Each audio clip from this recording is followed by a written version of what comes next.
The morning sun cast long shadows across the pristine grounds of Richardson International Airport as Dr. Sarah Bennett's black Mercedes pulled into the private terminal's parking area. The clock on her dashboard showed 7:30 a.m., giving her plenty of time to catch her arranged flight. As one of the country's best heart surgeons, she was used to these emergency calls, but this one felt different, more urgent.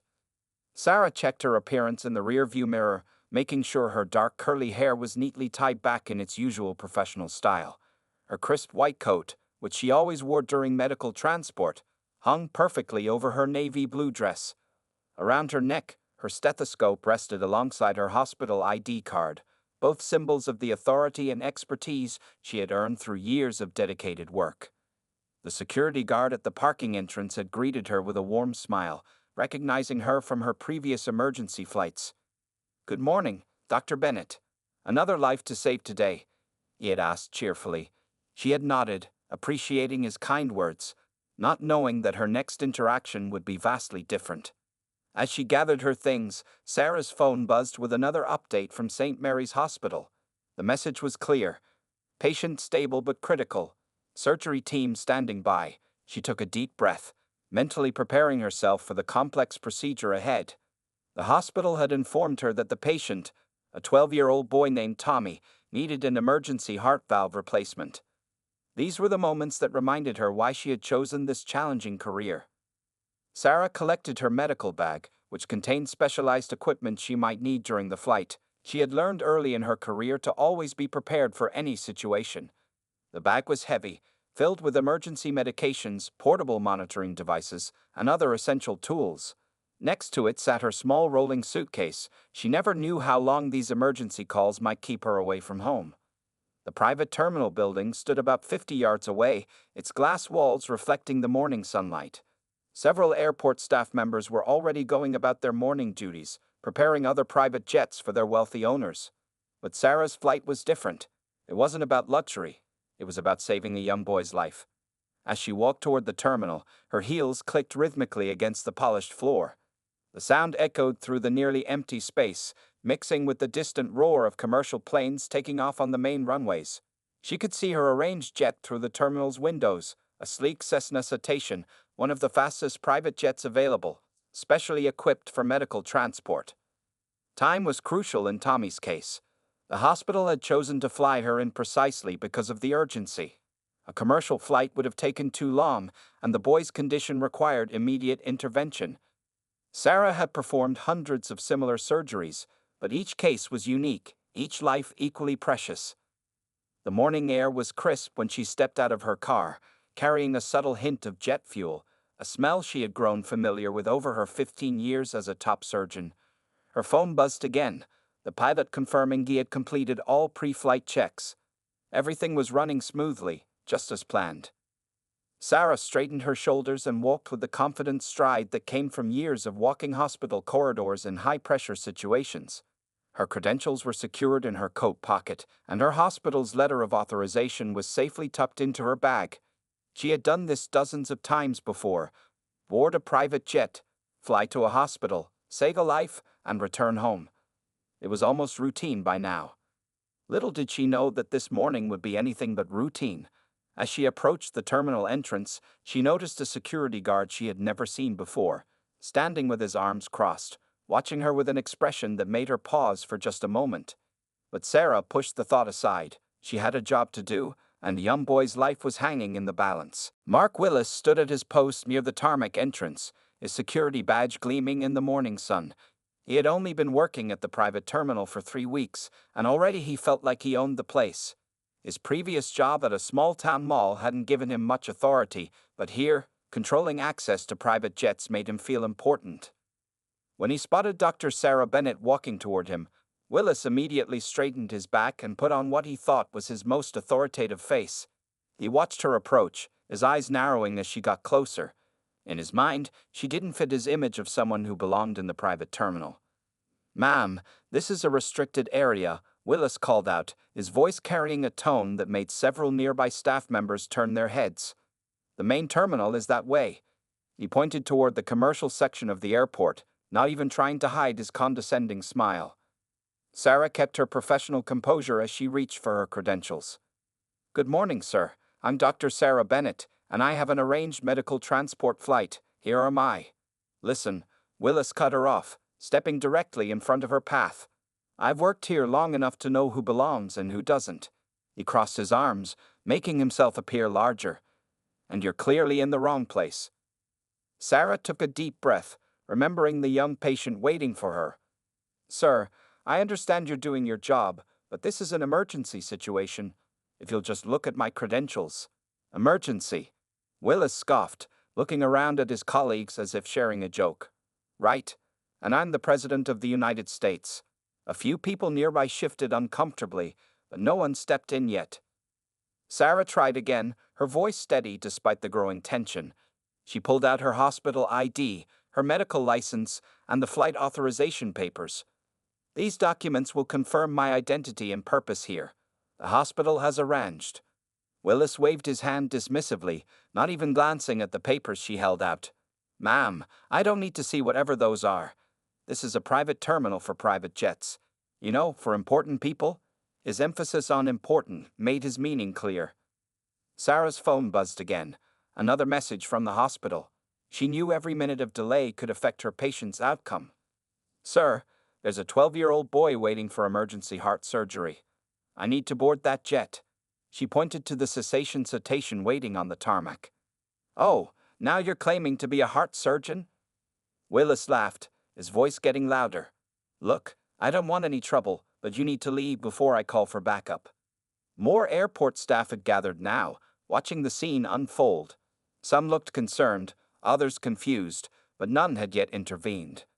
Sarah could feel her heart racing, not from fear, but from frustration and concern for her patient.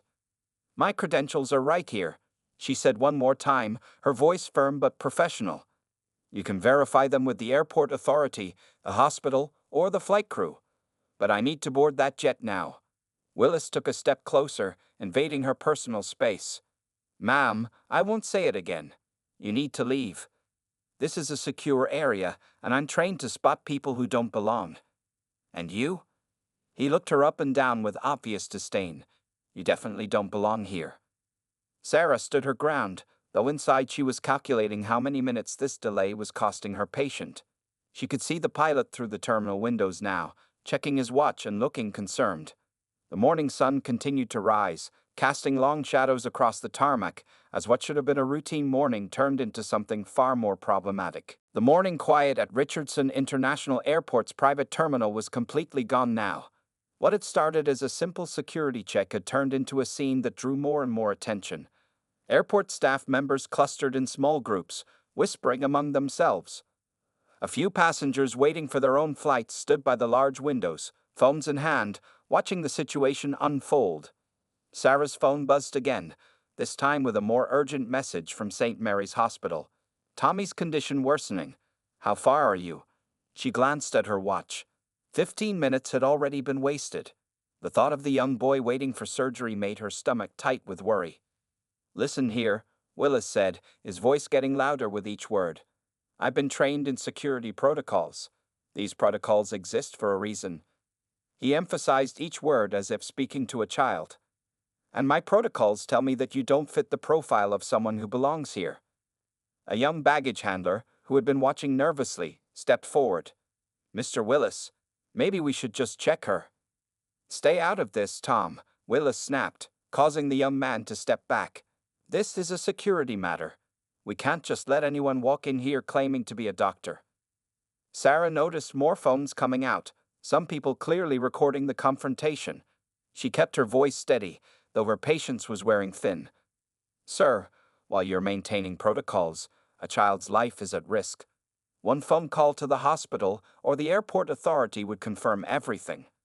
Willis smirked, adjusting his security badge.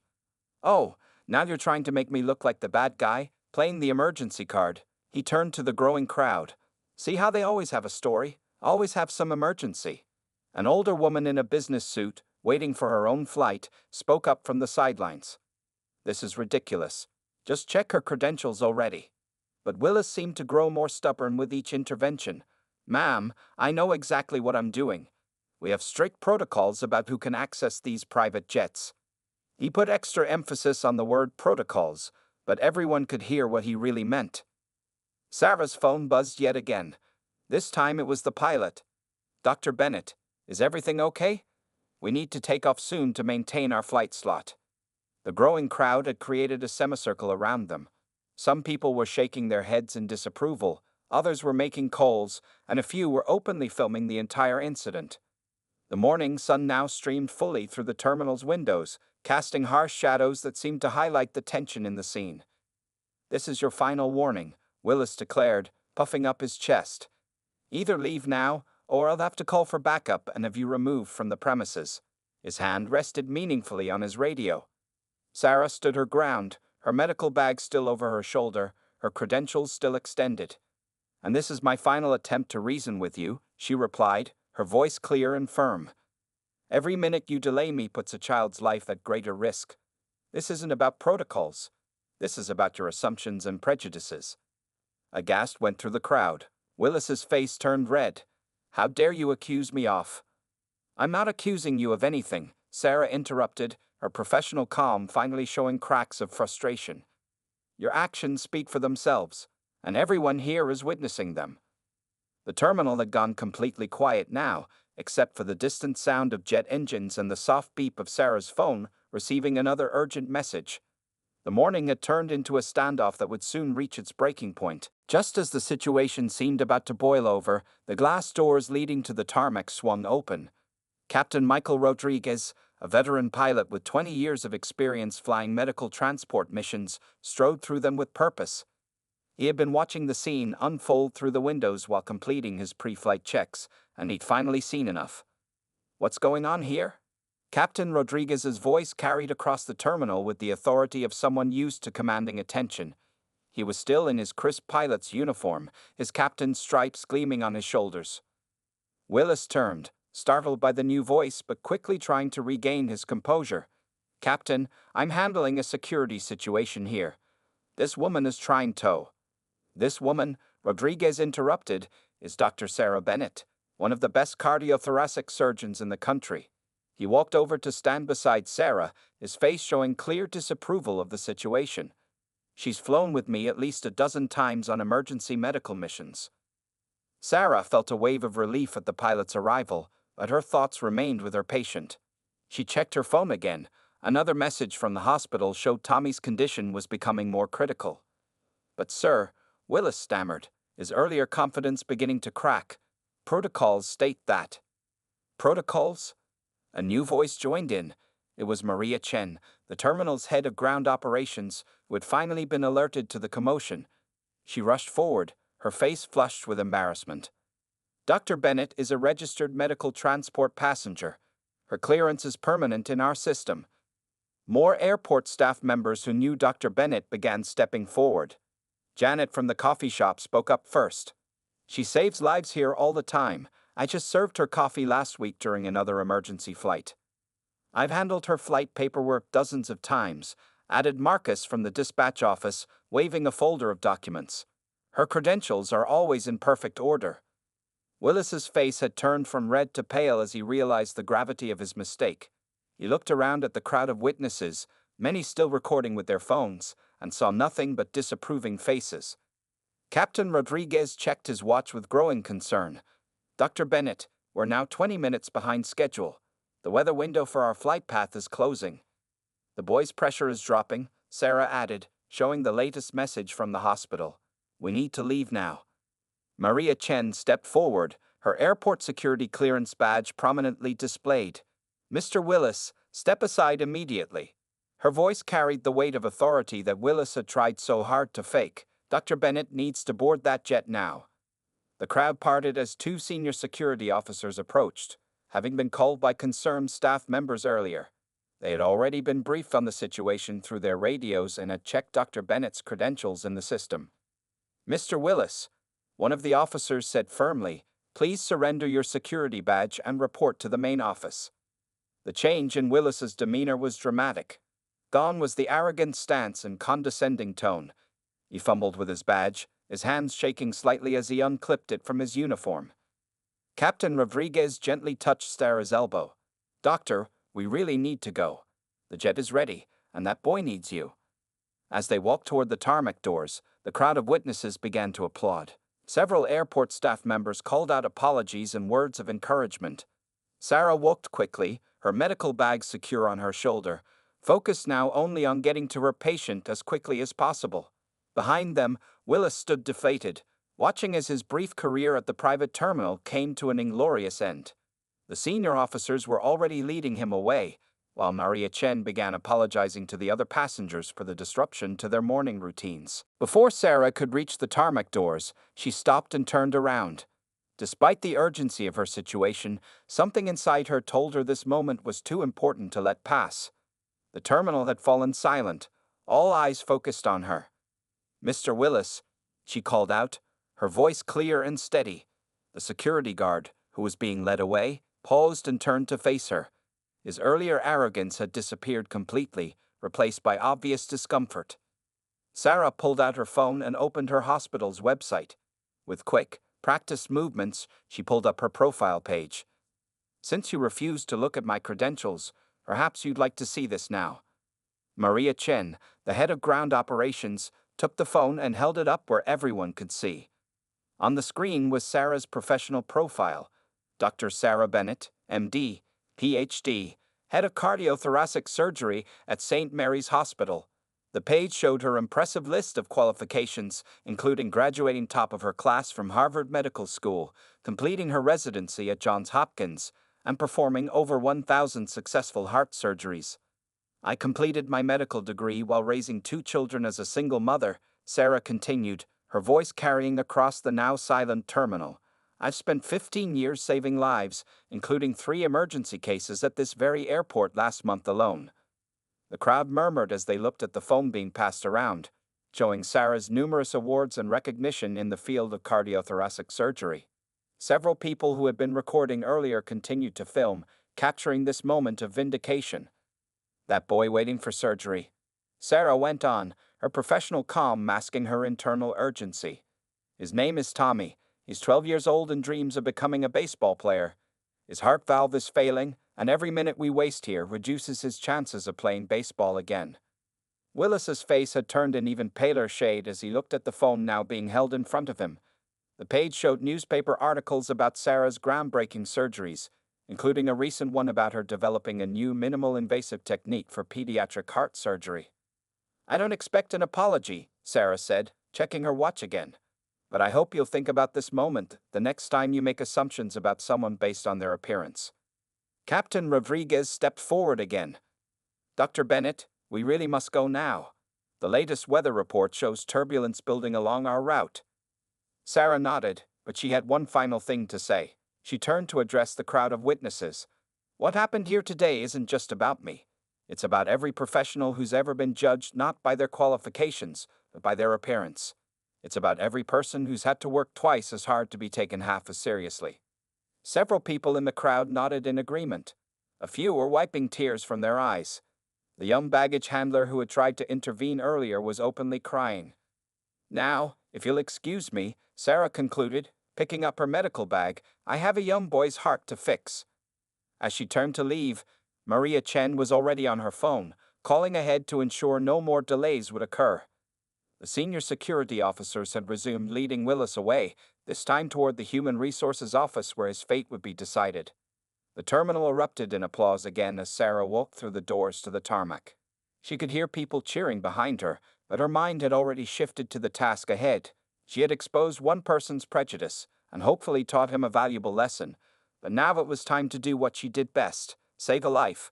Captain Rodriguez walked beside her, already briefing her on their flight plan and estimated arrival time. The morning sun had risen higher now, making the waiting medical transport jet gleam like a beacon of hope. In just a few hours, she would be in an operating room, giving young Tommy his chance to play baseball again. The airport's management team assembled quickly in the terminal's main office, their faces grave as they reviewed the security footage.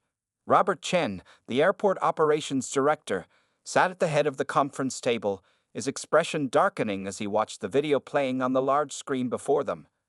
"This is completely unacceptable," he said. pausing the footage that showed Willis blocking Dr. Bennett's path.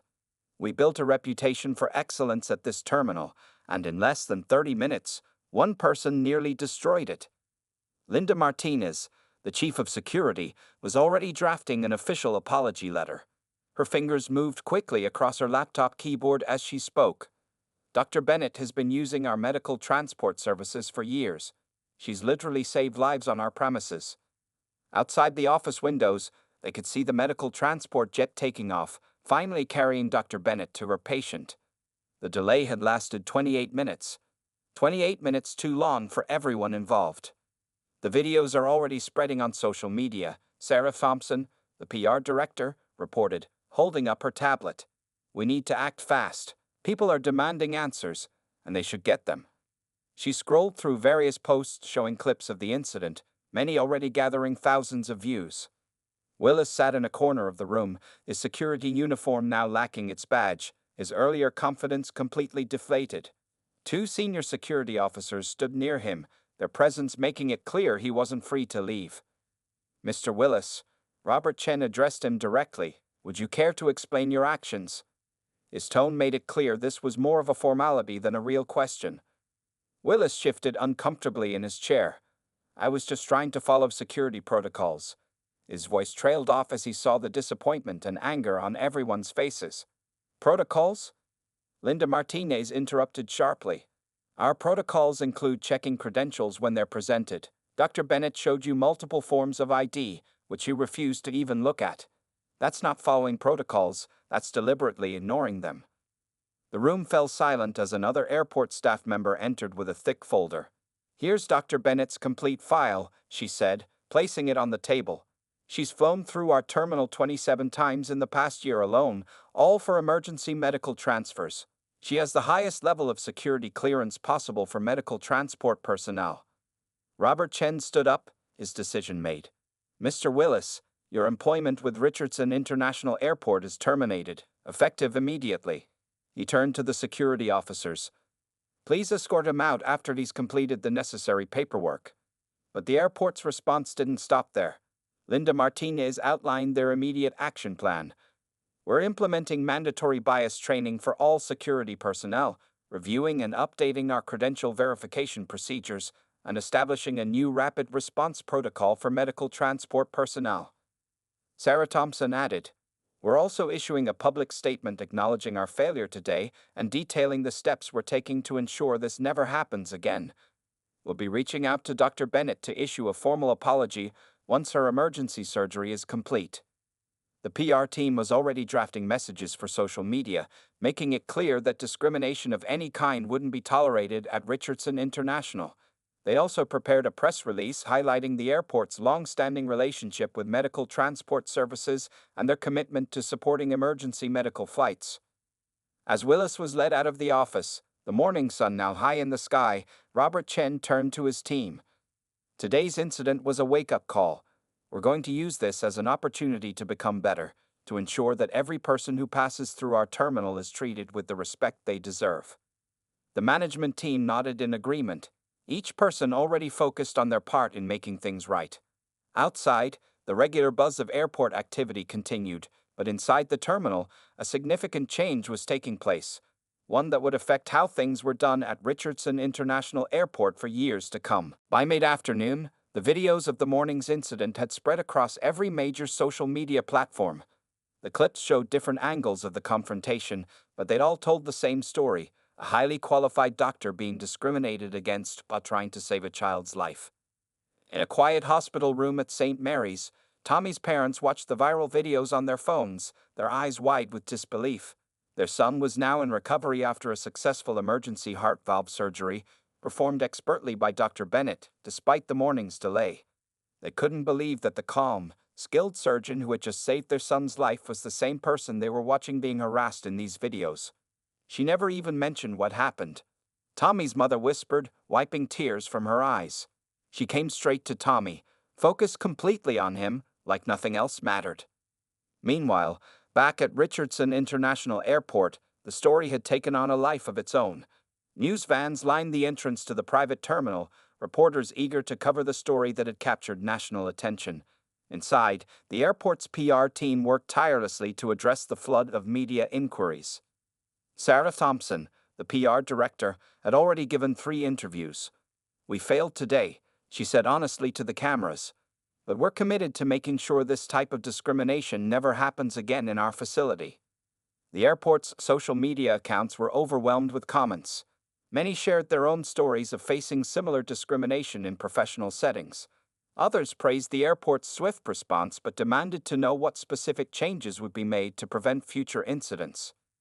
By early evening, several major news networks had picked up the story. Headlines read, "Renowned heart surgeon racially profiled while rushing to save child, and airport guard's prejudice nearly costs young patient's life." Mark Willis, the former security guard, sat in his small apartment watching the coverage unfold. His phone hadn't stopped buzzing with messages from friends and family who had recognized him in the videos. Some expressed disappointment, others anger. His brief moment of authority had cost him not just his job, but his reputation. Back at the airport, Maria Chen led the first of many emergency staff meetings. "Today's incident has taught us something important," she addressed the gathered employees. "Having protocols isn't enough. We need to examine our biases and change how we treat people." The airport's new training program was already being developed. It would include real-world scenarios, cultural sensitivity training, and proper credential verification procedures. The security team was being completely restructured, with new emphasis on professional conduct and fair treatment. Online, a movement had started. Medical professionals from around the country began sharing their own experiences with discrimination using the hashtag #WhatADoctorLooksLike. Their stories ranged from subtle prejudices to outright discrimination, all highlighting the broader problem that Dr. Bennett had faced. Several hours after completing Tommy's surgery, Dr. Bennett finally checked her phone. She was overwhelmed by hundreds of messages from colleagues, from other medical professionals, from people who had faced similar discrimination, and from parents grateful that she had managed to reach their children despite such obstacles. One message particularly caught her attention. It was from a young black girl who wanted to become a doctor. "Thank you for showing me that I can be anything I want to be, no matter what others might think." Dr. Bennett sat down in her office, finally allowing herself to process the morning's events. She thought about Tommy, now recovering with a repaired heart and a future full of possibilities. She thought about the security guard who had tried to stop her, and hoped that this incident would lead him to reflect and change. As the day drew to a close, the incident had sparked a national conversation about prejudice in professional settings. It wasn't just about one doctor or one airport. It was about challenging the assumptions people made based on appearance, and about ensuring that such biases never again interfered with someone's ability to do their job, especially when lives were at stake. 1 month after the incident at Richardson International Airport, Dr. Sarah Bennett stood at a podium in the hospital's main conference room. The room was packed with reporters, medical professionals, and community leaders. Behind her, a large screen showed young Tommy throwing his first baseball since his successful heart surgery. "Tommy asked me something interesting during his follow-up appointment last week," Sarah began, her voice steady and clear. "He asked me why the man at the airport didn't think I looked like a doctor. It was a simple question from a 12-year-old boy, but it made me realize how much work we still have to do." The incident had created waves of change far beyond the airport. Richardson International had completely transformed its security training program, which was now being adopted by other airports across the country. Mark Willis's actions had become a case study in what not to do, taught in security training sessions nationwide. Tommy sat in the front row of the conference room with his parents, wearing his favorite baseball cap and sporting a bright smile. His mother squeezed his hand as Sarah continued speaking. "The day I treated Tommy, we were delayed by 28 minutes, Sarah said, looking at her young patient. 28 minutes that could have cost him his dream of playing baseball. But today, I'm happy to report that Tommy's heart is strong and he's back on the field." The changes at the airport had been significant. Maria Chen, now promoted to Director of Security Operations, had implemented a comprehensive anti-bias program. Every security officer wore body cameras, and medical transport personnel were given special identification badges that could be verified instantly through a new digital system. "But this story isn't just about one airport or one doctor," Sarah continued. "It's about creating a world where no professional is judged by their appearance rather than their qualifications. where no patient has to wait for life-saving treatment because of someone's prejudice. The hashtag What a Doctor Looks Like movement had grown into a national campaign, leading to policy changes at hospitals, airports, and other professional institutions across the country. Medical schools were updating their curricula to include more discussions about bias in healthcare settings. Tommy stood up, walking to the podium when Sarah waved him over. He pulled out a baseball from his pocket, the first one he'd caught since his surgery. "Dr. Bennett saved my life," he said into the microphone, his voice slightly shaky but determined. "She doesn't just look like a doctor. She looks like a hero." The room erupted in applause. In the back, several young medical students wiped tears from their eyes. They had started a mentorship program inspired by Dr. Bennett's story, helping minority students pursue careers in medicine. Mark Willis, who had been watching the press conference on TV from his new job as a retail security guard, finally understood the full impact of his actions. The baseball he'd seen Tommy throw on the screen could have remained just a dream if his prejudice had delayed Dr. Bennett any longer. Sarah concluded her speech by announcing a new initiative, the Bennett Foundation for Equal Opportunity in Medicine. The foundation would provide scholarships to minority students pursuing medical careers and work to eliminate bias in healthcare settings. "What happened that morning wasn't just about me," she said, putting her arm around Tommy's shoulders. "It was about every qualified professional who has faced discrimination. It was about every patient who needs care without delay. And most importantly, it was about making sure that the next generation, Tommy's generation, grows up in a world where they're judged by their abilities, not their appearance." As the applause filled the room, Tommy handed Sarah the baseball. On it, he had written, "To Dr. Bennett, thank you for not giving up." It was a simple message, but it captured the heart of what had become a movement for change in professional spaces across the country. The morning's events at Richardson International Airport had lasted less than an hour, but their impact would be felt for years to come. And somewhere in that impact was the sound of a baseball hitting a glove, thrown by a boy whose dream stayed alive because a doctor refused to let prejudice stand in her way.